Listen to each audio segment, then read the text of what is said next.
চলেন আপনাদের সাথে আজকে চিকেন বলের রেসিপি শেয়ার করি। এই যে আমি টিউব করে কেটে নিয়েছি মাংসগুলো, আপনার মুরগির মাংসগুলো। আপনারা ইচ্ছা করলে এটা কিন্তু আরও ছোট করে কাটতে পারেন, যে যেভাবে কাটতে পারেন সেভাবে কেটে নেবেন, যার ব্লেন্ডারে যতটুকু ধরে। যাই হোক, এইখানে আমি কর্নফ্লাওয়ার দিয়ে দিলাম। আপনার হচ্ছে কি এইখানে আমি 1.5 কাপের মতো নিছিলাম, মাংস নিছিলাম, সেই জন্য আমি কর্নফ্লাওয়ারটা 6 টেবিল চামচ দিছি। এখানে চিকেন পাউডারটা দিছি আমি হচ্ছে 1.5 চা চামচ। আপনার হচ্ছে গিয়ে এইখানে 1.5 চামচ দেওয়ার কারণ পরিমাণটা, চিকেনের পরিমাণটা একটু বেশি ছিল, এর জন্য চিকেন পাউডারটা একটু বেশি পরিমাণ নিয়েছি। তাই কালো গোলমরিচের গুঁড়ো দিছি, আবার আমি এখানে সাদা গোলমরিচের গুঁড়ো দিছি, দুটাই অ্যাড করছি, এইখানে পরিমাণ মতো দিয়ে দিছি দেখেন। তারপরে হচ্ছে গিয়ে আপনার এইখানে হচ্ছে গিয়ে আমি বেকিং পাউডার দিয়ে দিলাম 3 চা চামচ। পরিমাণ মতো বেকিং পাউডার দিয়ে দিবেন, যাতে করে মনে করেন আমি কর্নফ্লাওয়ারও দিছি, বেকিং পাউডারও দিছি, কারণ দুটোই কিন্তু দিতে হবে এইসব ক্ষেত্রে।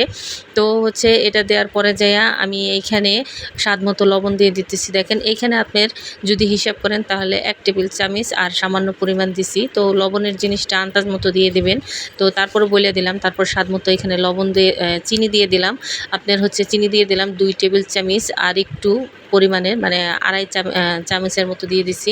তারপরে দিয়ে দিলাম হচ্ছে গিয়া কাঁচামরিচ। তো কাঁচামরিচটা হচ্ছে গিয়া একটু আস্তা করে দিবেন। তারপরে যে লেবুর রসের পরিমাণ হচ্ছে 2 টেবিল চামচের মতো আমি লেবুর রস দিছি। তো 2 টেবিল চামচ অনুমান করছি হচ্ছে গিয়ে আপনার 2 টুকরো আপনার লেবু কেটে তারপরে দিছি। এটা আর মাপা লাগে নাই, কারণ অনেক সময় রেসিপি বানাইতে অনেক সময় অনেক কিছু মাপা লাগে না, এমনি একটা আন্দাজ এসে পড়ে।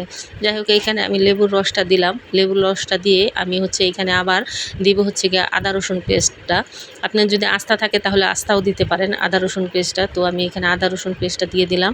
দেওয়ার পরে যে আমি এটা ভালো করে মেয়োনিজ করে নিব। আমি হচ্ছে গিয়ে এটা ভালো করে মিক্সচার করতে হবে, কিন্তু আপনি যে মানে সুন্দর করে মিক্সচার করবেন, যাতে সবটা পরিমাণ সুন্দর করে মিক্সচার হয়। এতে করে মনে করেন আপনি যে রেসিপি তৈরি করবেন এটা কিন্তু খুবই ভালো হবে।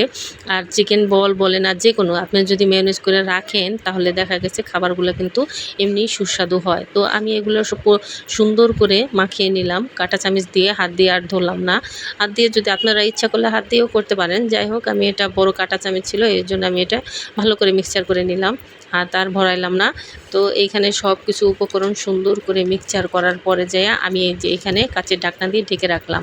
ঢেকে রাখার পরে যে আধা ঘন্টা পরে আমি এটা এই যে আমি ব্লেন্ডার করে নিছি। এই যে দেখেন কত সুন্দর একটা হয়েছে।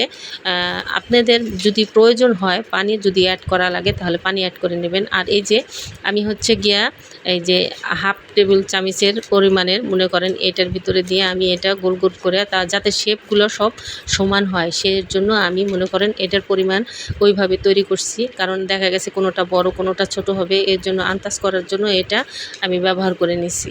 তারপরে হচ্ছে আপনার এই যে এইখানে দেখেন, এইখানটা হচ্ছে গিয়ে আমি চিকেন বলগুলো কিন্তু এইভাবেই সবগুলো তৈরি করে নিলাম।